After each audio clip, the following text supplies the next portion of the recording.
भारत विरोधी किताब मामले में एक बड़ी कार्रवाई हुई है। 3 आरोपी, जी हां, तीनों आरोपी 10 दिन के रिमांड पर जम्मू कोर्ट में वर्चुअल पेशी हुई। 2 पब्लिशर्स पहले से थे ब्लैकलिस्ट। हिलाल अहमद और संतोष मीणा की तलाश, काउंटर इंटेलिजेंस की जांच जारी। इस वक्त की बड़ी खबर आपको दे रहे हैं। खबर यह है कि भारत विरोधी किताब मामले में बड़ी कार्रवाई हुई है। तीनों आरोपी 10 दिन के रिमांड पर हैं और जम्मू कोर्ट में वर्चुअल पेशी हुई। 2 पब्लिशर्स पहले से थे ब्लैकलिस्ट। हिलाल अहमद और संतोष मीणा की तलाश जारी, काउंटर इंटेलिजेंस की जांच जारी।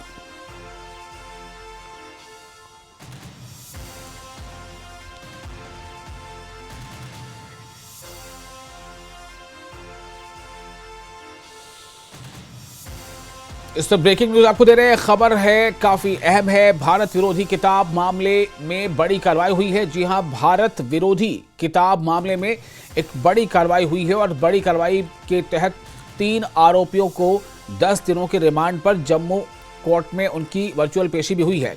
3 आरोपियों के 10 दिनों के रिमांड पर दे दिया गया है। जम्मू कोर्ट में वर्चुअल पेशी हुई है। 2 पब्लिशर्स पहले से थे ब्लैकलिस्ट और अब जो खबर उसके मुताबिक हिलाल अहमद और संतोष मीणा की तलाश है। काउंटर इंटेलिजेंस की जांच जारी है। भारत विरोधी किताब मामले में बड़ी कार्रवाई हुई है। तीनों आरोपी 10 दिन की रिमांड पर जम्मू कोर्ट में वर्चुअल पेशी हुई इनकी। जम्मू कोर्ट में तीनों आरोपियों की वर्चुअल पेशी हुई है। 2 पब्लिशर्स पहले से थे ब्लैकलिस्ट। हिलाल अहमद और संतोष मीणा की तलाश, काउंटर इंटेलिजेंस की जांच जारी।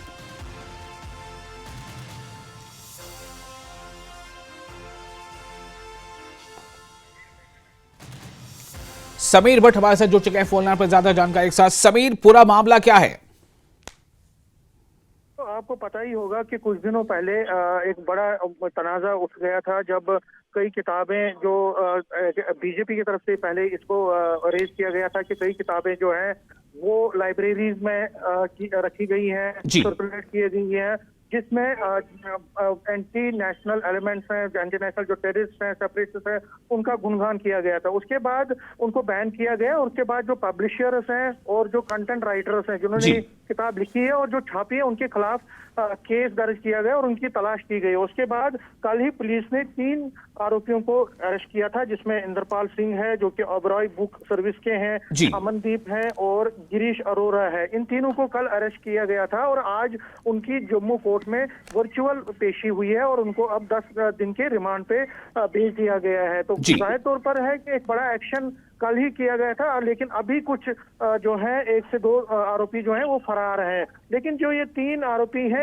जो जिसमें कहा कि पब्लिशर भी हैं, कंटेंट राइटर भी हैं, इन तीनों को फिलहाल 10 दिन की रिमांड पे भेज दिया गया है। उनसे पूछताछ होगी अब पुलिस की तरफ से और पूरा ये जो सारा खुलासा इनकी तरफ से ऑब्वियसली किया जाएगा कि आखिर किसके कहने पे उन्होंने ये सेपरेटिस्ट्स हैं, जो बड़े आतंकवादी हैं, जो एंटी नेशनल लीडर्स हैं, उनको किस तरह से उन्होंने इन किताबों में उनका उल्लेख किया और उनका एक तरह से अप्रिशिएबल कंटेंट लिखा, उनके प्रो कंटेंट लिखा। तो ये मैं आपको कहूं कि एक बड़ी कार्रवाई की गई है काउंटर इंटेलिजेंस की तरफ से और इसमें मैं आपको बता दूं कि कई और लोगों की तलाश अभी जारी है। उनके लिए छापे एक तरह से लगाए जा रहे हैं, छापे डाले जा रहे हैं और जाहिर तौर पर उनकी भी जो अरेस्ट है आज या कल जो है उसकी एक तरह से प्रेडिक्शन है। तो फिलहाल अगर हम कहें तो ये कोर्ट का बड़ा डिसीजन है कि 10 दिन के रिमांड पे इन तीनों आरोपियों को भेजा गया है। उनसे पूछताछ होगी और खुलासे इसमें सारा होगा, क्योंकि ये पहले एक सियासी तौर पर एक पॉलिटिकल रोज पे छिड़ा हुआ है।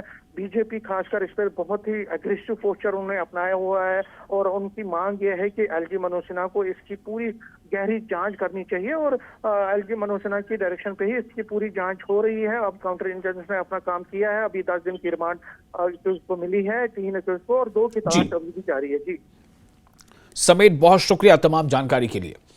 तो हमारे संवाददाता समीर बता रहे थे कि किस तरह से इस मामले का खुलासा हुआ है और पहले ही ऐसी किताबों पर बैन लग गया था, उसके बावजूद अब जो कार्रवाई हुई उसमें भारत विरोधी किताब मामले में बड़ी कार्रवाई के बाद तीनों आरोपियों 10 दिन के रिमांड पर जम्मू कोर्ट में उनकी वर्चुअल पेशी भी हुई।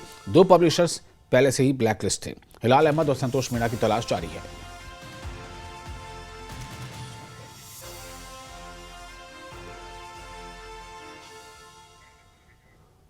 और जो खबर है उसके मुताबिक 10 दिनों की रिमांड इन्हें सौंपी गई है। रिमांड में इनको दिया गया है। भारत विरोधी किताब मामले में कार्रवाई हुई है।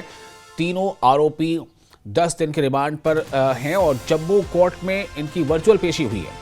2 पब्लिशर्स पहले से थे ब्लैक लिस्ट थे और उनमें अब जो खबर उसके मुताबिक हिलाल अहमद और संतोष मीणा की तलाश जारी है। काउंटर इंटेलिजेंस की जांच जारी है। कश्मीर में देर रात भूकंप आया। बारामूला में 3.6 तीव्रता का भूकंप आया। घबराकर घरों से बाहर निकले लोग। जान माल के नुकसान की फिलहाल कोई सूचना नहीं है। ये तस्वीरें देखिए, इससे आपको अंदाजा होगा कि किस तरह से भूकंप का असर वहां पड़ा था, लेकिन जान माल की ऐसी कोई क्षति नहीं हुई है। प्रशासन हालात पर नजर रखे हुए है। कश्मीर से खबर आपको दे रहे हैं। कश्मीर में देर रात आया भूकंप। बारामूला में 3.6 तीव्रता का भूकंप जो है वो महसूस किया गया और घबरा कर लोग घरों से बाहर निकल आए थे। जान माल के नुकसान की फिलहाल कोई खबर नहीं है, लेकिन लोगों को ये महसूस ज़रूर हुआ कि एक कंपन हुई थी और घर जो है उनके हिल रहे थे। प्रशासन हालात पर नजर बनाए हुए है। ये आप तस्वीरें देख रहे हैं इस वक्त। ये तस्वीर देर रात की ही तस्वीर है जब कश्मीर में भूकंप का असर महसूस किया गया था। कश्मीर में रात में भूकंप आया था। मुनीर इस वक्त हमारे साथ जुड़ चुके हैं फोन पर ज्यादा जानकारी के साथ। मुनीर, क्या लोगों को कैसे पता चल पाया? और ये हालांकि इसकी जो शिद्दत है वो कम थी 3.6, लेकिन फिर भी क्या वहां पर हालात हैं? लोग क्या बता रहे हैं इस बारे में? देखिए विशाल, जिस तरीके से ये भूकंप आया है और ये रात के 2 बजे आया है और उस वक्त जब सारे लोग जो है वो सोए हुए हैं, और क्योंकि जब हमने ये सीसीटीवी फुटेज से जो रिकॉर्ड किया गया है जी, जो वीडियो आया है, तो उससे साफ ज़ाहिर होता है कि अगर उसकी शिद्दत जो है कम ही है, मगर उससे कहीं ना कहीं लोगों में ये खौफ सता रहा था। क्योंकि जिस तरीके से 2014 में उड़ी में भूकंप आया था, उस वक्त काफ़ी तबाही मची थी, और उसके बाद जिस तरह ये भूकंप आया है बारामूला में, तो कहीं ना कहीं लोगों में खौफ जरूर सता रहा है। तो मगर कोई जानी व माली नुकसान नहीं हुआ है। और हाँ, जरूर जो कच्चे मकान हैं और कई जगहों पे कुछ क्रैक्स हुए हैं, सुराख हुए हैं मकानों में, मगर उतना नुकसान नहीं हुआ है और सभी सेफ है। और ताहम अब लोग जो है सभी कह रहे हैं कि एहतियात बरतने की ज़रूरत है। इसके लिए जो कवायद ज़वाबित है, जब भी भूकंप आता है तो उस वक्त किस तरह हमें अपने आप को बचाना है, क्योंकि इससे पहले भी ये कहा गया है कि कभी भी कश्मीर में जो सेस्मिक जोन बताया गया है तो उसमें कभी भी ऐसा भूकंप आ सकता है, उस वक्त काफ़ी नुकसान हो सकता है। ये पहले ही माहिरीन ने ये अलर्ट जारी किया था, कई साल पहले से वो बता रहे हैं। तो उस लिहाज से लोग जो हैं अब उनको अवेयर करने की ज़रूरत है। अगर खुदा न खास्ता कभी ऐसा कुछ इंसिडेंट हो जाए, कोई ऐसा भूकंप आ जाए, तो उस वक्त कैसे हमें सेफ मकामात पर जाना है, अपने आप को कैसे हमें महफूज करना है। तो इस कुल मिला के जो ये भूकंप आया है तो उसमें कोई जानी व माली नुकसान नहीं हुआ है। हम जरूर है, लोगों में तशवीश है, लोगों में खौफ हिरास जरूर है। चलिए, बहुत शुक्रिया आपका तमाम जानकारी के लिए। मुनीर हुसैन हुर्रा हमारे रिपोर्टर ये जानकारी दे रहे थे कि किस तरह इसे लोगों ने महसूस किया, और कई फुटेज जो है वो इस बात के शाहिद हैं कि हरकत हुई थी, कंपन हुआ था, लेकिन ये ज़रूर है कि इससे कोई बड़ा नुकसान नहीं हुआ है, कोई जानी नुकसान नहीं हुआ है। और कठुआ से एक बड़ी खबर आपको देने जा रहे हैं। कठुआ बॉर्डर पर घुसपैठ की कोशिश को नाकाम किया गया है। बीएसएफ जवानों की फायरिंग के बाद घुसपैठिया पाकिस्तान लौट गया है। चेतावनी जो है वो नजरअंदाज करने पर बीएसएफ ने गोली भी चलाई। इंटरनेशनल बॉर्डर पर बीएसएफ जवानों की मुस्तैदी से घुसपैठ को नाकाम कर दिया गया। एक बड़ी खबर आपको दे रहे हैं, कठुआ से बड़ी खबर है। जम्मू कश्मीर के कठुआ से बड़ी खबर। कठुआ बॉर्डर पर घुसपैठ की कोशिश को, यानी इन्फिल्ट्रेशन की कोशिश को नाकाम कर दिया गया है। बीएसएफ के जवानों की अलर्टनेस ने इस कोशिश को नाकाम कर दिया। बीएसएफ जवानों की फायरिंग के बाद घुसपैठिया पाकिस्तान की तरफ लौटा। चेतावनी नजरअंदाज करने पर बीएसएफ ने गोली भी चलाई। दरअसल बॉर्डर सिक्योरिटी फोर्सेस जो लगातार सतर्क रहती है, उसने इन्फिल्ट्रेटर्स के इन्फिल्ट्रेशन को महसूस किया था और चेतावनी दी थी, जिसके बाद वो वापस लौट गया। गोलियां भी चलाई थी बीएसएफ जवानों ने। और लक्ष्मण शर्मा इस बात से मौजूद है फोन लाइन पर ज्यादा जानकारी के साथ। क्या डिटेल्स आ रही हैं? ये इन्फिल्ट्रेशन बिड जो है क्या किस तरह से इसको नाकाम किस तरह से किया गया, बीएसएफ ने कैसे नाकाम किया? देखिए, जैसे ही सुरक्षा बल पूरे तरीके से बीएसएफ के जवान अलर्ट थे और जैसे ही पाकिस्तान की तरफ से एक घुसपैठिया भारतीय सीमा की ओर आ रहा था, जिस तरीके से जवानों ने चेतावनी दी और उसके बाद वो नहीं माना, जैसे ही एक फायर किया, दूसरे फायर बताया जा रहा है कि जो घुसपैठियों को लगा है, जिसके बाद वो घायल हुआ है और बताया ये भी जा रहा है सूत्रों के अनुसार कि वो पाकिस्तान की ओर ही वापिस चला गया। जिस तरीके से लगातार सुरक्षा बलों को इनपुट्स यहाँ पर मिल रहे थे कि घुसपैठ की शंका जताई जा रही थी, तो उसी दौरान जो है एक हाई लेवल मीटिंग भी जम्मू कश्मीर के जिला सांबा और कठुआ में आईजी जो भीमसेन टूटी हैं वो कर रहे थे। और दूसरी ओर ये घुसपैठ की कोशिश जो है पाकिस्तान द्वारा यहाँ पर की गई है, जिसको जो है बीएसएफ के जवानों ने विफल कर दिया है। बता दें कि कठुआ का बविया इलाका है, लगातार यहाँ पर सुरक्षा बलों द्वारा यहाँ पर सर्च ऑपरेशन चलाए जा रहे हैं, मॉक ड्रिल की जा रही हैं और चप्पे चप्पे पर सुरक्षा बल तैनात हैं। बता दें कि एक और अमरनाथ यात्रा चल रही है और दूसरे ओर जिस तरीके से यहाँ पर पाकिस्तान यहाँ पर नापाक हरकतें करते नजर आ रहा है, जिस तरीके से घुसपैठ कोशिश करने की यहाँ पर प्रयास जो है पाकिस्तान द्वारा यहाँ पर एक घुसपैठी की गई है, जिसको जो है बीएसएफ के जवानों ने जो है विफल कर दिया है। बता दें कि ये कोशिश जो है बविया इलाके में की गई थी, जिस दौरान जहाँ पर बीएसएफ के सतर्क जवानों ने जो है मुंह तोड़ जवाब देते हुए। चलिए, बहुत शुक्रिया आपका तमाम जानकारी के लिए लक्ष्मण। तो बीएसएफ के जवानों ने अपनी दक्षता दिखाई, अलर्ट थे और एक नाकाम कर दिया उस कोशिश को जो घुसपैठियों ने कोशिश की थी। और आज पूरे दिन बंद रहेगी गंडोला सेवा। मेंटेनेंस के चलते लिया गया है फैसला। मेंटेनेंस के बाद सामान्य होगी गंडोला सेवा। कल से फिर शुरू होगी सेवा। Jammu Kashmir cable car corporation ने ये जानकारी दी है। और दरअसल जो गुलमर्ग पे गंडोला सेवा है वो आज पूरे दिन बंद रहेगी। मेंटेनेंस के चलते ये फैसला लिया गया है। मेंटेनेंस के बाद सामान्य होगी गंडोला सेवा। कल से फिर शुरू हो सकती है गंडोला सेवा। Jammu Kashmir cable car corporation ने यह जानकारी दी है।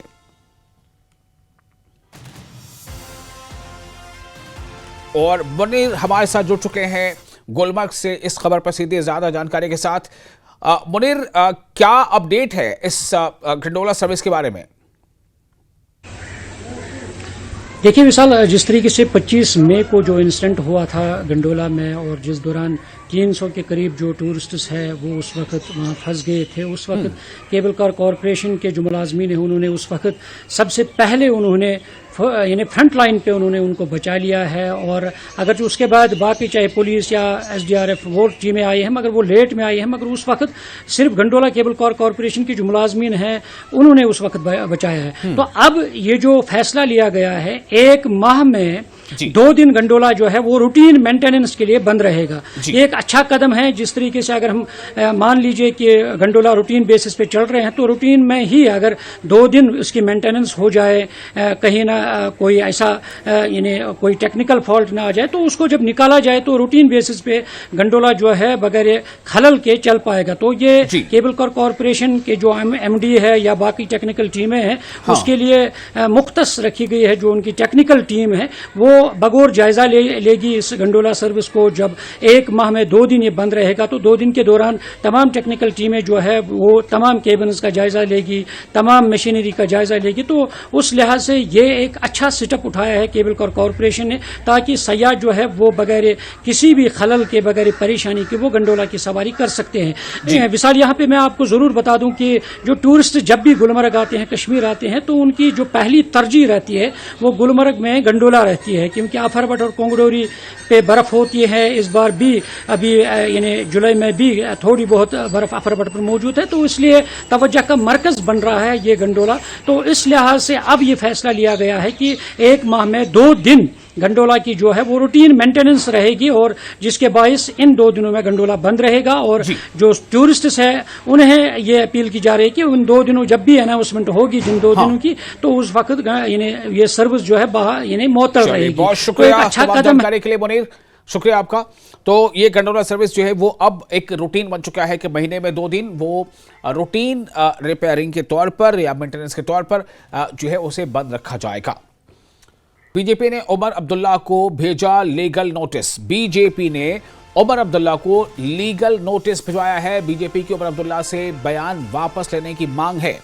बीजेपी की 100 करोड़ की मानहानि का केस करने की चेतावनी दी है। बीजेपी के 7 दिन के अंदर बिना शर्त माफी की मांग इस पर रखी गई है। एक अहम खबर, बीजेपी ने उमर अब्दुल्ला को भेजा लीगल नोटिस। बीजेपी की उमर अब्दुल्ला से बयान वापस लेने की मांग। बीजेपी की 100 करोड़ की मानहानि का केस करने की चेतावनी, यानी बीजेपी की तरफ से चेतावनी दी गई है कि 100 करोड़ रुपए की मानहानि का मुकदमा दर्ज किया जाएगा। बीजेपी की 7 दिन के अंदर बिना शर्त माफी की मांग है कि उमर अब्दुल्ला 7 दिनों के अंदर बिना शर्त माफी मांगे, ऐसा बीजेपी ने उमर अब्दुल्ला से मांग की है।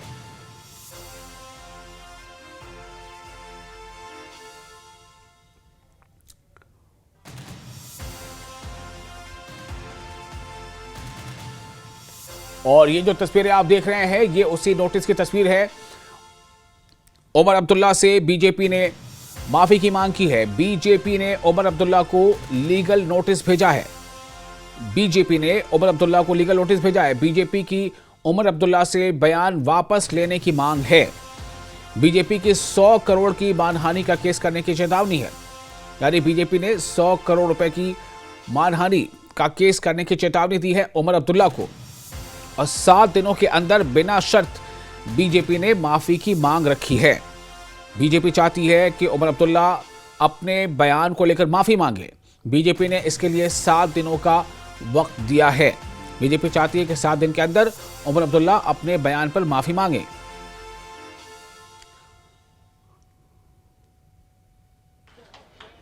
सुप्रीम कोर्ट का बीजेपी का एक ओहदेदार, सुप्रीम कोर्ट का वकील, बीजेपी का ओहदेदार मेरे एक जम्मू के एमएलए को बंद कमरे में कहता है हम 20 से 30 करोड़ एक मिनिस्ट्री और रियासत का दर्जा, आप हमारे साथ चलो। उनको लगता है कि इन लोगों का ईमान इतना सस्ता है। आप फारूक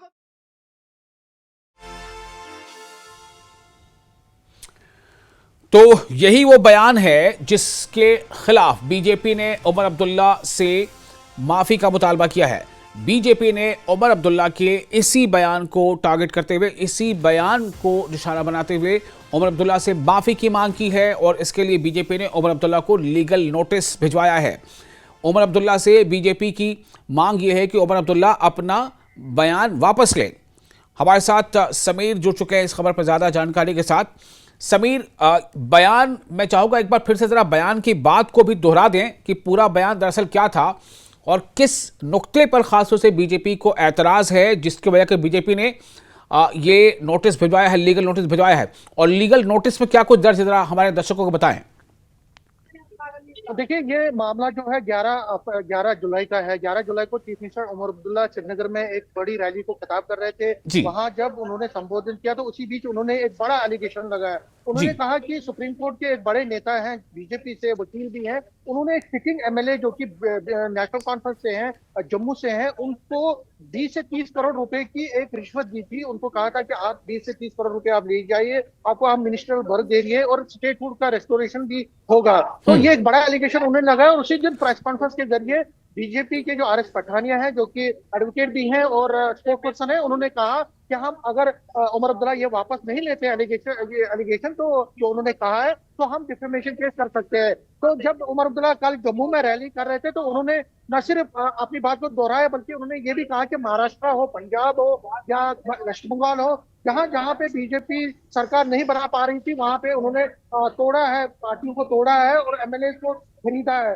तो इस पर आज जो लीगल सेल है बीजेपी की, उन्होंने एक लीगल नोटिस दिया है, उमर अब्दुल्ला को भेजा है, जिसमें कहा गया है कि 7 दिन तक वो अपना जो केस, अपना जो एलिगेशन है, जो अपने कमेंट्स है, उनको वापस ले, नहीं तो 100 करोड़ रुपए का डिफेमेशन केस फाइल होगा। तो एक बड़ा कदम उठाया है बीजेपी ने, और बीजेपी ने मेल के जरिए ये डिफेमेशन केस जो है, डिफेमेशन की जो कॉपी है उसको उमर अब्दुल्ला को भेजी है और लीगली जो पार्टी के नेता ये कह रहे हैं कि अगर 7 दिन के अंदर अंदर उमर अब्दुल्ला ने माफी नहीं मांगी, अपने बयान को वापस नहीं लिया, तो ये मामला तूल पकड़ सकता है और हम डिफेमेशन केस फिर अदालत में जाएंगे। तो कहने का मतलब है, इसका मतलब साफ है कि नेशनल कॉन्फ्रेंस को उमर अब्दुल्ला को बीजेपी साफ कह रहे हैं कि आप अपने बयान को प्रूव करिए, आप सबूत दीजिए। क्योंकि कल भी leader of opposition Sunil Sharma ने प्रेस से जब बात की तो उन्होंने कहा कि हमने ऐसा तो किया नहीं। अगर उमर अब्दुल्ला कहते हैं तो उनको सबूत के साथ सामने आना चाहिए, सबूत देने चाहिए, ऐसे बयानबाजी नहीं करनी चाहिए। तो ये मामला जो है अब बहुत बड़ा मामला बन गया है और जो 20 से 30 करोड़ रुपए की जो खरीद फरोख्त की बात है, ब्राइब देने की बात है, उस मामले ने बड़ा कर दिया। अब नेशनल कॉन्फ्रेंस के जरिए इस बार क्या रिएक्शन? बिल्कुल समीर, मैं आपको थोड़ा रोकना चाहूंगा। इस वक्त रविंद्र रैना जुड़ चुके हैं हमारे साथ फोन लाइन पर। रविंद्र रैना जी, ये जो खबर है ये काफी चौंकाती है। उमर अब्दुल्ला का ये बयान पर बीजेपी का इस तरह से नोटिस, क्या देख रहे हैं आपके? ये जम्मू कश्मीर की सियासत को किस तरफ लेके जा रहा है?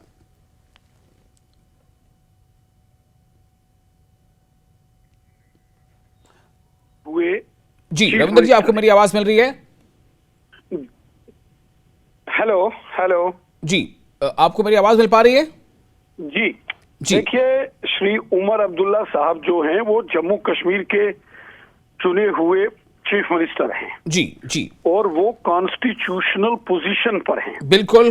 एक राज्य का या केंद्र शासित प्रदेश का, यूटी का चीफ मिनिस्टर अगर ये इल्जाम लगाता है कि उनके एमएलए को 20-30 करोड़ में खरीदने की बात हुई है, उसको सरकार उनकी गिराने की कोशिश की एरिया में हूं और आप देख सकते हैं कितनी तबाही हुई है यहाँ।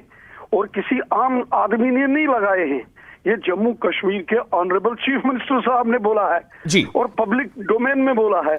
अब पब्लिक ये जानना चाहती है जी, वो कौन सा एमएलए था जिसको कांटेक्ट किया गया, वो कौन से सुप्रीम कोर्ट के एडवोकेट हैं और बीजेपी के ऑफिस बीरर हैं जिन्होंने कांटेक्ट किया, और कौन सी जगह कांटेक्ट किया। ये चीजें अब पब्लिक डोमेन में लाना बहुत जरूरी है, वरना इस किस्म के इल्जाम, इस किस्म के जो बातें करना, उससे और निशाना साधना, तो ये हिट एंड रन नहीं होना चाहिए। अब उमर अब्दुल्ला साहब ने ये चीजें अगर बोली हैं तो उनको बताना चाहिए, उनको बताना पड़ेगा कि वो कौन सा व्यक्ति है जी जिसकी ओर उन्होंने इशारा किया, वो कौन सा सुप्रीम कोर्ट का वकील है जिसने ये सारा षड्यंत्र, ये साजिश खेली है, उसका नाम तो उनको बताना पड़ेगा। जी जी। लेकिन रविंदर जी आप खुद ये कह रहे हैं, आप ये खुद कह रहे हैं कि उमर अब्दुल्ला एक कॉन्स्टिट्यूशनल पोस्ट होल्ड करते हैं। तो मेरा सवाल आपसे ये है कि आप भी इतने सीजन पॉलिटिशियन हैं, आपको क्या लगता है कि उमर अब्दुल्ला ने ये बातें बिना नापे तोले कह दी होंगी, ऐसे बयान दे दिए होंगे? देखिए, मैंने भी जब श्री उमर अब्दुल्ला का वो भाषण सुना और उस भाषण में श्री उमर अब्दुल्ला साहब का वो इल्जाम तराशी जो उन्होंने की, जो ये कहा कि 20-30 करोड़ का जिक्र किया और बीजेपी पर इल्जाम लगाए, मुझे भी बहुत हैरानगी हुई। मुझे भी बहुत हैरानी हुई। राजनीति में पॉलिटिक्स में आरोप प्रत्यारोप लगते रहते हैं, चलते रहते हैं जी। लेकिन जब कोई कॉन्स्टिट्यूशनल पोजीशन, और वो भी एक बड़ी कॉन्स्टिट्यूशनल पोजीशन पर बैठा व्यक्ति इस प्रकार के अगर इल्जाम लगाएगा, इस किस्म के अगर वो दोषारोपण करेंगे, तो हमें तो जवाब देना, हम भी पॉलिटिकल पार्टी, हमें भी पता होना चाहिए कौन से व्यक्ति हैं जी। क्योंकि बीजेपी कभी इस प्रकार का काम नहीं करती है। हमने उसी वक्त ये कहा था कि BJP outrightly reject such claims. These allegations are baseless and misleading. जी, में कोई सच्चाई नहीं है, ये बेबुनियाद आरोप है जी। अगर किसी ने, हो सकता है किसी ने इस प्रकार की साजिश रची हो सकता है किसी ने कोई इस किस्म का कोई साजिश बनाई हो, लेकिन उसका हमें भी पता लगना चाहिए और साथ ही साथ पब्लिक को भी, आवाम को भी जी ये पता लगना चाहिए। रविंदर जी शुक्रिया आपका। रविंदर जी शुक्रिया, अब आपकी पार्टी ने नोटिस तो दे ही दिया है, देखते हैं क्या जवाब आता है। जावेद हसन बेग साहब जुड़ चुके हैं हमारे साथ, एनसी के एमएलए हैं। जावेद बेग साहब, काफी मामला अब तूल पकड़ता जा रहा है। उमर अब्दुल्ला साहब ने जो बयान दे दिया कि फला किसी लीडर ने, फला पार्टी के लीडर ने ये लालच दी है, ये दबाव बनाया है कि आप इधर हमारे साइड चले आइए वगैरह वगैरह। बीजेपी ने अब नोटिस, लीगल नोटिस दिया है उमर अब्दुल्ला के नाम पर। आपको इस बात की जानकारी मेरे ख्याल से जरूर होगी, आप क्या कहना चाहेंगे पूरे मामले पर? इस मामले में जो उमर साहब ने स्टेटमेंट दी है, जाहिर सी बात है कि उमर साहब के जो उनकी अपनी क्रेडिबिलिटी है उसको जहन में रख के दी है। उमर अब्दुल्ला साहब कोई गैर जिम्मेदार आदमी नहीं है कि वो कोई बात हवा में कर देंगे। मैं आपको ये कहता हूँ कि बहुत सारे एमएलए जो हैं उन्होंने ये बात बताई है उमर साहब को, सिर्फ किसी एक एमएलए ने नहीं बताई है, बहुत सारे एमएलए ने ये बात बताई है कि उन्हें बराह रास्त डायरेक्टली और इनडायरेक्टली अप्रोच किया गया है। वक्तन फवक्तन उनको अप्रोच किया गया है कि अगर आप हमारा साथ दें तो हम एक अल्टरनेटिव यहाँ दे सकते हैं। और ये आज की बात नहीं है। जम्मू और कश्मीर की सियासत में या मुल्क की सियासत में जो ये हॉर्स ट्रेडिंग है, ये कोई नई चीज नहीं है। लेकिन रविंदर रैना से भी हमारी बात हुई थी, जावेद हसन बेग साहब, उनका कहना था कि उमर अब्दुल्ला को ये नाम पब्लिक के सामने लाना चाहिए कि आखिर वो कौन से एमएलए हैं जिनको कॉन्टैक्ट किया गया और किसने कॉन्टैक्ट किया। जाहिर सी बात है कि जब ये बात होगी तो फिर बहुत सारी let me finish my statement. जी हाँ। मैं अर्ज ये कर रहा था कि आपको मालूम होगा कि एक मर्तबा पार्लियामेंट के अंदर रुपयों के बक्से पकड़े गए, पार्लियामेंट के अंदर। हाँ। तो ये पहली मर्तबा नहीं हुआ है कि जम्मू कश्मीर की सियासत में या मुल्क की सियासत में हॉर्स ट्रेडिंग के लिए राहवानी की जा रही। क्या हिंदुस्तान की मुख्तलिफ रियासतों में ऐसा नहीं हुआ? क्या क्रॉस वोटिंग नहीं हो जाती? क्या लोग स्विच ओवर नहीं करते? क्या इलेक्टेड गवर्नमेंट्स को डिस्टेबलाइज नहीं किया जाता? तो ये जम्मू कश्मीर और मुल्क की सियासत में आप भी जानते हैं ये होता है। और जम्मू कश्मीर में भी कुछ ऐसी फोर्सेज हैं। मैं ये कहता हूँ कि जो उमर साहब की स्टेटमेंट है ये बिल्कुल सच्ची है। अगर इसमें कोई रुकावट है कि बीजेपी इस वक्त तक, बीजेपी के जो लोग ये चाहते हैं उनको कामयाबी नहीं मिली है, तो उसकी वजह यह है कि प्राइम मिनिस्टर साहब और होम मिनिस्टर साहब इस गवर्नमेंट को डिस्टेबलाइज नहीं करना चाहते। ये जो जावेद साहब, वक्त की थोड़ी कमी है, माजरत चाहूंगा। बहुत शुक्रिया आपका, हमने आपका टेक लिया है, बहुत शुक्रिया जावेद साहब।